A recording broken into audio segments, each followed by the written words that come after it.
વાવ-થરાદ જિલ્લામાં 6 સ્થળો પર નો ફ્લાય ઝોન જાહેર. સુરક્ષાના કારણોસર વાવ-થરાદમાં 6 સ્થળો પર નોન ફ્લાય જાહેર. નડાબેટ અને પાવર સ્ટેશન પર ડ્રોન ઉડાડવા ઉપર પ્રતિબંધ.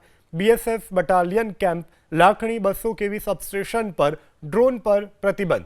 દિયોદર 200 કેવી સબસ્ટેશન વિસ્તારમાં પણ ડ્રોન ઉડાડવા ઉપર પ્રતિબંધ. સુરક્ષાના નિયમોનું ચુસ્ત પાલન કરવા પ્રશાસન તરફથી સૂચના આપવામાં આવી છે.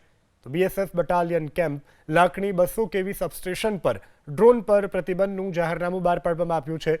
દિયોદર 200 કેવી સબસ્ટેશન વિસ્તારમાં પણ ડ્રોન ઉડાડવા ઉપર પ્રતિબંધ. સુરક્ષાના નિયમોનું ચુસ્ત પાલન કરવા માટે પ્રશાસને કડક સૂચના આપી છે. વાવ-થરાદ જિલ્લામાં 6 સ્થળો પર નો ફ્લાય ઝોન જાહેર. સુરક્ષાના કારણોસર વાવ-થરાદમાં 6 સ્થળો પર નોન ફ્લાય જાહેર. નડાબેટ અને પાવર સ્ટેશન પર ડ્રોન ઉડાડવા ઉપર પ્રતિબંધ. બીએસએફ બટાલિયન કેમ્પ લાખણી 200 કેવી સબસ્ટેશન પર ડ્રોન પર પ્રતિબંધ.